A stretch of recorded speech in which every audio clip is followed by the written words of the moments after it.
સિદ્ધપુરના ખડિયાસણ ગામની મદ્રેસામાંથી 3 આતંકવાદીઓ ઝડપાયા. જામિયા અબુલ હસન વકફ કમિટી મદ્રેસામાંથી એટીએસે આતંકીઓ ઝડપ્યા. પકડાયેલા આતંકીઓ જૈશ એ મોહમ્મદ આતંકવાદી સંગઠન સાથે જોડાયેલા હતા. એટીએસ મોહમ્મદ અમીન શેરા, ઝકારિયા દુરાની ઘાઘા અને મુફ્તી ફૌઝાના દાઉઆને મદ્રેસામાંથી દબોચ્યા. છેલ્લા 4 વર્ષથી મુફ્તી ફૌઝાના દાઉઆ મદ્રેસામાં શિક્ષક તરીકે ફરજ બજાવતા હતા.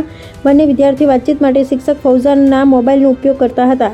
આ જે 3 વ્યક્તિઓને એટીએસ દ્વારા પકડવામાં આવે છે, શું કાર્યવાહી કરવામાં આવી અને અહીંયા શું કરતા હતા 3 વ્યક્તિઓ?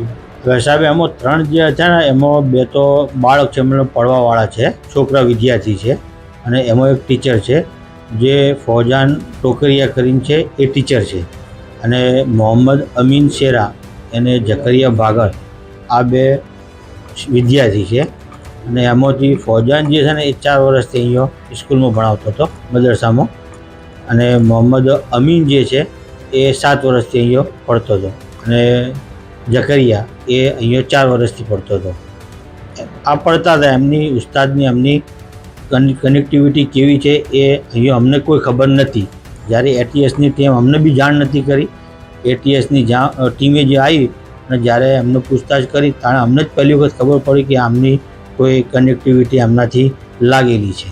અભ્યાસ દરમિયાન એવો કોઈ શંકાસ્પદ પ્રવૃત્તિ કોઈ અમને તો એમની લાઈફસ્ટાઈલથી એમને કોઈ જાતનો શંકાસ્પદ લાગ્યો જ નથી કે આવું કોઈ કરતા હશે.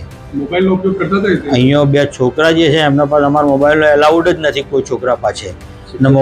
શિક્ષકો પાસે છે, તો શિક્ષકના મોબાઈલથી આ 2 કનેક્ટિવિટી કરેલી છે. કુલ આમાં કેટલા વિદ્યાર્થીઓ અભ્યાસ કરે છે?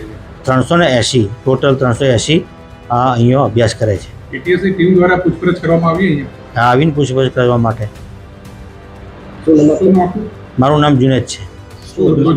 અહીંયા હું ટ્રસ્ટી તરીકે નિમણૂક છું અને અહીંયા પ્રિન્સિપલ કહો યા સંસ્થા ચલાવનાર કહો.